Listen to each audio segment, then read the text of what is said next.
이스라엘의 구원보다 먼저 바알신 숭배에 대한 엄숙한 항의가 앞서야 했다. 기드온은 그의 백성의 원수와 싸우러 나아가기 전에 우상 숭배에 대하여 전쟁을 선언해야 하였다. 기드온은 하나님의 명령을 충실히 수행하였다. 만일 공공연하게 시도한다면 반대를 받게 되리라는 것을 알고 기드온은 그 일을 은밀히 수행했다.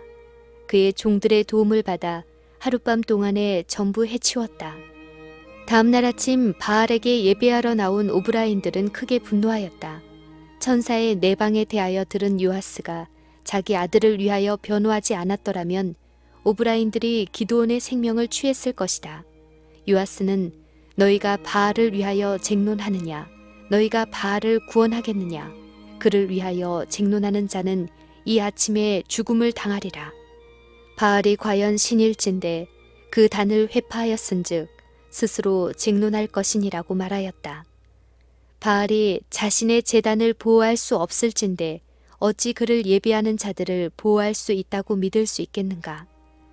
기드온을 해하려는 생각은 모두 사라지고 기드온이 전쟁의 나팔을 불 때에 오브라인들이 제일 먼저 그의 깃발 아래 모인 무리 중에 있었다. 그는 자기가 속한 므낫세 지파와 아셀과 스불론과 납달리 지파에 사자를 보냈는데 모두 그의 요청에 응하였다. 기드온은 하나님께서 이 사업을 위하여 자기를 부르시고 자기와 함께 하시리라는 보다 더 분명한 증거 없이는 감히 군대의 선두에 설 수 없었다. 기드온은 주께서 이미 말씀하신 같이 내 손으로 이스라엘을 구원하려 하시거든 보소서. 내가 양털 한 뭉치를 타작마당에 두리니 이슬이 양털에만 있고 사면 땅은 마르면 주께서 이미 말씀하신 같이 내 손으로 이스라엘을 구원하실 줄 내가 알겠나이다 라고 기도하였다. 아침에 본즉 양털은 젖었고 그 반면에 땅은 말랐다. 그러나 양털은 대기 중에 있을 때에 자연히 습기를 흡수하므로 이 시험은 결정적이 될 수 없으리라는 의심이 일어났다. 그러므로 기드온은 그의 극단적인 신중성이 여호와를 불쾌히 여기심이 되지 않도록 간청하면서 그 표징이 반대로 되도록 간청하였다. 여호와께서는 그의 요구를 허락하셨다. 그리하여 용기를 얻은 기드온은 침략자들과 전쟁을 하기 위하여 그의 군대를 인솔해 나갔다. 미디안 사람과 아말렉 사람과 동방 사람들이 다 모여 요단을 건너와서 이스라엘 골짜기에 진을 친지라. 기드온이 인솔하는 모든 군사는 겨우 3만 2천 명이었으나 그의 앞에는 원수의 대군이 널려 있었다. 그때 여호와의 말씀이 다음과 같이 그에게 임하였다. 너를 좇는 백성이 너무 많은즉 내가 그들의 손에 미디안 사람을 붙이지 아니하리니 이는 이스라엘이 나를 거스려 자긍하기를 내 손이 나를 구원하였다 할까 함이니라. 이제 너는 백성의 귀에 고하여 이르기를 누구든지 두려워 떠는 자는 길르앗 산에서 떠나 돌아가라 하셨다. 자원하여 위험과 난관에 직면하지 않으려는 자나 세속적 이익이 그들의 마음을 하나님의 사업에서 떠나게 할 자들은 이스라엘 군대에 힘을 보태주지 못할 것이다. 이런 자들의 존재는 다만 약점의 원인이 될 것이다. 이스라엘의 법에는 온 군대가 출전하기 전에 다음과 같은 선언을 하도록 규정되어 있었다. 새 집을 건축하고 낙성식을 행치 못한 자가 있느냐? 그는 집으로 돌아갈지니 전사하면 타인이 낙성식을 행할까 하노라. 포도원을 만들고 그 과실을 먹지 못한 자가 있느냐? 그는 집으로 돌아갈지니 전사하면 타인이 그 과실을 먹을까 하노라. 여자와 약혼하고 그를 취하지 못한 자가 있느냐? 그는 집으로 돌아갈지니 전사하면 타인이 그를 취할까 하노라. 그리고 유사들은 더 나아가 백성에게 고하여 이르기를 두려워서 마음에 겁내는 자가 있느냐? 그는 집으로 돌아갈지니 그 형제들의 마음도 그의 마음과 같이 떨어질까 하노라 라고 해야만 하였다. 기드온은 그의 군사의 수가 원수의 수와 비교하여 너무나 적은 까닭에 선전포고를 하지 못했다. 그런데 그의 군사가 너무 많다는 말씀을 듣고 기드온은 크게 놀랐다. 여호와께서 이스라엘 백성의 마음에 있는 교만과 불신을 보셨다. 기드온의 감동적인 호소에 분기한 그들은 곧 군대에 입대하였으나 미디안의 군중을 보고 두려워하는 자들이 많았다. 그러나 만일 이스라엘이 승리하면 바로 이런 사람들은 승리를 하나님께 돌리는 대신에 그 영광을 스스로 취할 것이다. 기드온은 여호와의 명령에 순종하고 무거운 마음으로 22,000명, 즉 그의 온 군대의 3분의 2가 저희 집으로 돌아가는 것을 보았다. 또다시 여호와의 말씀이 다음과 같이 기드온에게 임하였다. 백성이 아직도 많으니 그들을 인도하여 물가로 내려가라. 거기서 내가 너를 위하여 그들을 시험하리라. 물은 내가 누구를 가리켜 이르기를 이는 너와 함께 갈 것이요 내가 누구를 가리켜 이르기를 이는 너와 함께 가지 말 것이니라 하면 그는 가지 말 것이니라. 백성들은 물가로 인도함을 받았는데 그들은 이제 곧 적진으로 진격하게 되리라고 기대했다. 앞으로 행진하면서 급히 손으로 물을 조금 움켜 핥아먹는 자는 매우 적고 거의 모두 무릎을 꿇고 한가롭게 시내 표면의 물을 마셨다.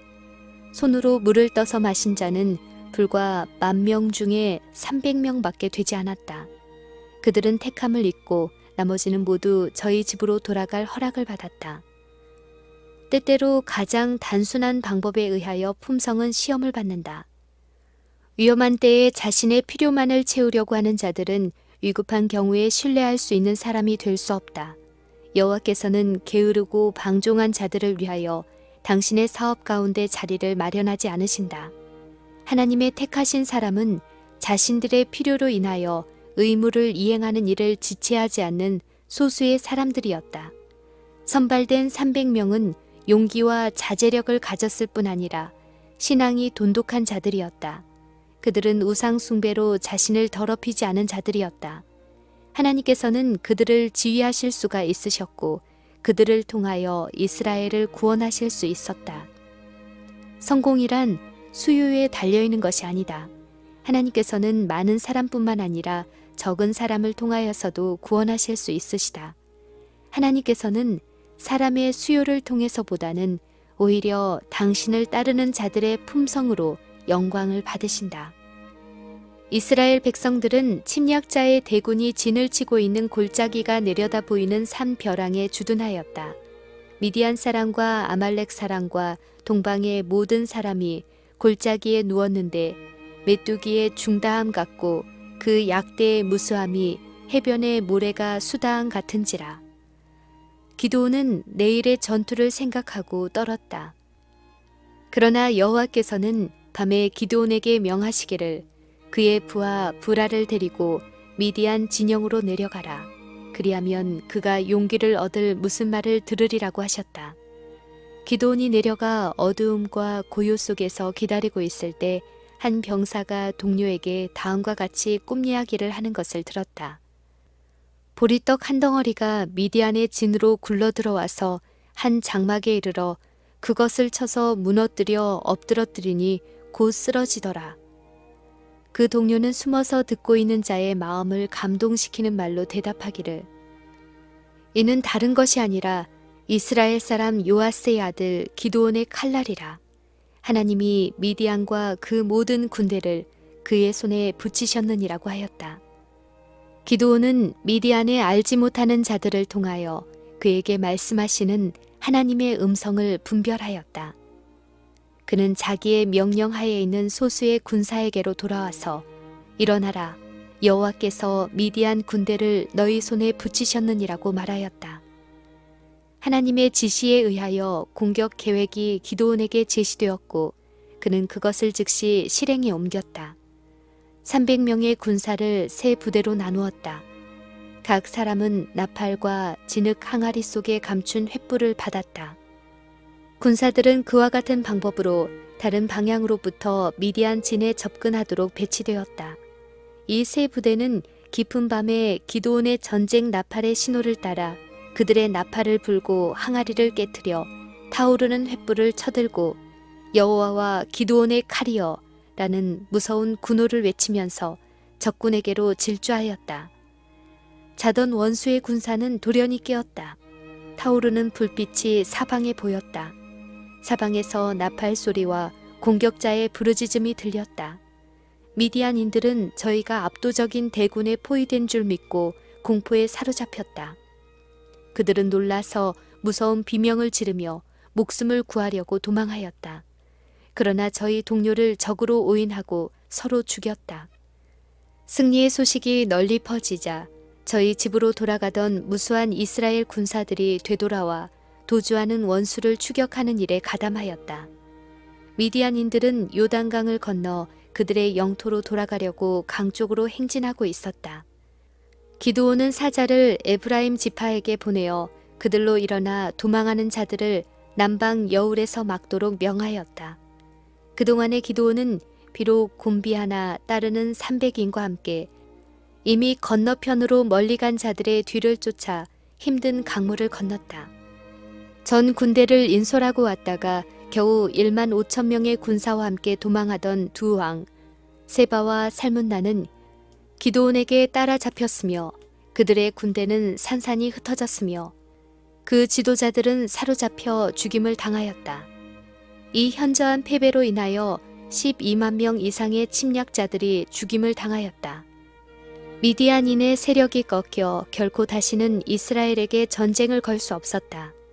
이스라엘의 하나님이 당신의 백성을 위하여 다시 싸우셨다는 소식은 신속히 원방에 전파되었다. 단순한 방법으로 대담하고 호전적인 백성의 권세를 꺾었다는 것을 알게 된 인근 민족들의 공포심은 말로 형언할 수 없었다. 하나님께서 미디안인을 정복하도록 택하신 지도자는 이스라엘 백성 중에서 높은 지위를 차지한 사람이 아니었다. 그는 관원도 제사장도 레위인도 아니었다. 그는 스스로 그 아버지의 집에서 가장 작은 자라고 생각한 사람이었다. 그러나 하나님께서는 그를 용기와 성실의 사람으로 보셨다. 그는 자신을 불신하고 여호와의 지도를 따르고자 하였다. 하나님께서는 항상 당신의 사업을 위해 가장 큰 재능을 가진 자를 택하지 않으시고 당신께서 가장 유용하게 사용할 자를 택하신다. 겸손은 존귀의 앞잡이니라. 주께서는 자신들의 부족함을 가장 절실히 느끼고 당신을 그들의 지도자요 힘의 근원으로 의지할 자들을 통하여 가장 효과적으로 일하실 수 있으시다. 주께서는 그들의 연약함에 당신의 능력을 연합하심으로 그들을 강하게 하시고 그들의 무지에 당신의 지혜를 결합하심으로 그들을 지혜롭게 하실 것이다. 참으로 겸손한 마음을 품는다면 주께서는 당신의 백성을 위하여 매우 큰 일을 행하실 것이다. 그러나 하나님을 의지하지 않고 자기를 신뢰하면서 어떤 큰 책임을 맡아 성공할 수 있는 자는 거의 없다. 이것이 바로 주께서 당신의 사업을 위하여 쓰실 인재를 선택하는 데 있어서 세상 사람이 위대하고 재능이 있고 훌륭하다고 존경하는 자들을 택하시지 않는 이유이다. 그런 자들은 흔히 너무나 교만하고 자부심이 강하다.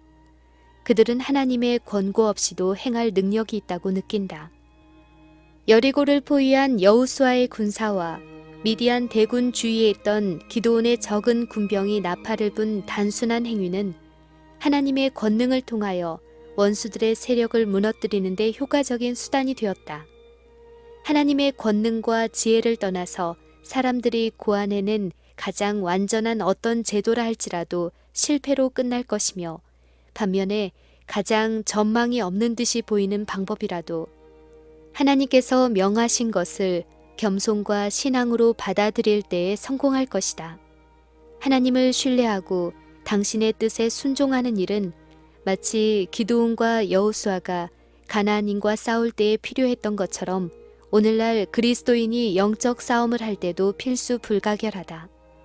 하나님께서는 이스라엘을 위하여 거듭 당신의 능력을 나타내심으로 그 백성들을 당신께 대한 신앙, 즉 모든 위급한 때에 당신의 도움을 구할 수 있는 신뢰심을 갖게 하시고자 하셨다. 그와 같이 하나님께서는 지금도 당신의 백성의 노력으로 일하시고 연약한 그릇들을 통하여 큰 일을 성취하시기를 원하신다. 온 하늘은 우리가 하늘의 지혜와 능력을 구하기를 기다리고 있다. 하나님께서는 우리의 온갖 구하는 것이나 생각하는 것에 더 넘치도록 능히 하실 수 있으시다. 자기 민족의 원수를 추격하는 일에서 돌아온 기드온은 자기 동족으로부터 질책과 비난을 받았다. 기드온이 미디안인을 치려고 이스라엘 군사를 소집할 때에 에브라임 지파는 거기에 응하지 않았다. 에브라임 지파의 사람들은 그 노력이 위험한 기도인 것으로 판단하고 기드온이 그들에게 특별한 초청을 보내지 않은 것을 저희 동포들과 연합하지 않을 구실로 삼았었다. 그러나 이스라엘의 승리에 관한 소식을 들을 때에 에브라임 사람들은 그들이 거기에 참가하지 못한 까닭에 질투하였다. 에브라임 군사들은 기드온의 명령에 따라 미디안의 오압지조를 뒤쫓아 요단강 여우를 장악하여 탈주병들을 도망하지 못하게 하였다. 이 전략으로 많은 적군이 살해당했고 그 중에는 두 왕, 오렙과 스앱이 있었다. 이와 같이 에브라임 군사들은 전투에 따라가 승리를 이루는 데 조력하였다. 그럼에도 불구하고 그들은 기드온이 자신의 뜻과 판단대로 다했다고 질투하고 분노하였다. 그들은 이스라엘의 승리에 나타난 하나님의 손길을 분별하지 못하고 그들을 구원하신 그분의 능력과 은혜를 감사하지 아니하였다. 바로 이런 사실이 그들은 하나님의 특별한 도구로 택함을 받을 가치가 없음을 나타내었다. 승리의 전리품을 가지고 돌아온 에브라임 사람들은 분노하여 기드온을 책망하여 네가 미디안과 싸우러 갈 때에 우리를 부르지 아니하였으니 우리를 이같이 대접함은 어찌미뇨 라고 말하였다. 기드온은 나의 이제 행한 일이 너희의 한 것에 비교되겠느냐. 에브라임의 끝물 포도가 아비에셀의 만물 포도보다 낫지 아니하냐. 사람이 미디안 방백 오렙과 스앱을 너희 손에 붙이셨으니 나의 한 일이 어찌 능히 너희의 한 것에 비교되겠느냐고 말하였다. 질투심은 투쟁과 유혈을 가져올 언쟁을 선동하기 쉬운 것이다. 그러나 기드온의 겸손한 대답은 에브라임 사람들의 분노를 진정시켰다. 그들은 평안히 집으로 돌아갔다. 원칙에 관하여서는 확고부동하고 타협하지 않으며 전쟁에 있어서는 큰 용사인 기드온은 또한 좀처럼 보기 드문 공손한 정신을 나타내었다. 이스라엘 백성들은 미디안 사람들로부터 구원함을 받은 것을 감사하여 기드온에게 저희 왕이 되고 왕위를 그의 후손에게 확립할 것을 제의하였다. 이 제의는 신정 정치의 원칙을 직접 범하는 것이었다. 하나님께서 이스라엘의 왕이었으므로 그들이 한 인간을 보좌에 앉히는 것은 저희 하나님의 주권을 거절하는 것이 될 것이다. 기드온은 이 사실을 잘 알았고 그의 대답은 그의 동기가 얼마나 참되고 고상함을 나타내었다. 그는 내가 너희를 다스리지 아니할 것이요 여호와께서 너희를 다스리시리라고 선언하였다. 그러나 기드온은 다른 과오를 범하였으니 이는 그의 집과 온 이스라엘에게 재난을 가져왔다. 대전쟁 후에 오는 평온한 때에 흔히 싸움할 동안보다 더 큰 위험이 따른다. 기드온은 이제 이 위험에 직면하였다. 그에게 불온한 정신이 있었다. 지금까지 그는 하나님께서 그에게 주신 지시를 성취하는 일로 만족하였으나 이제는 하나님의 지도를 기다리는 대신에 자신을 위하여 계획을 세우기 시작하였다. 여호와의 군대가 현저한 승리를 얻었을 때 사단은 하나님의 사업을 전도하려는 노력을 배가하고자 하였다. 그리하여 사단이 기드온의 마음에 암시를 준 생각과 계획은 이스라엘 백성을 타락하게 하였다. 기드온은 그에게 천사가 나타나 반석 위에 제물을 드리도록 명령을 받았으므로 그가 제사장으로서 직무를 행하도록 임명을 받았다는 결론을 내렸다. 기드온은 하나님의 제가를 기다리지 않고 적합한 장소를 준비하여 성막에서 진행되는 예배와 동일한 예배 제도를 세우고자 결심하였다. 그에 대한 인기가 매우 강하였으므로 그는 자기의 계획을 수행하는데 아무 어려움이 없음을 발견하였다. 그의 요구를 따라 미디안 사람에게서 취한 모든 금 귀고리는 그의 몫의 전리품으로서 그에게 주어진 바 되었다. 또한 백성들은 값진 다른 많은 물건과 함께 미디안 방백들의 부유하게 장식한 의복을 모았다. 이와 같이 공급된 재료를 가지고 기드온은 대제사장의 것을 모방하여 애복과 흉패를 만들었다. 그의 행위는 자신과 그의 가족과 이스라엘에게 올무가 되었다. 승인되지 않은 예배는 백성 중 많은 사람들을 마침내 여호와를 버리고 우상을 섬기게 하였다. 기드온이 죽은 후 그의 가문 중에서 큰 무리가 이 배도에 가담하였다. 한때 저희 우상 숭배를 전복시킨 바로 그 사람에 의하여 백성들은 하나님께로부터 떠나게 되었다.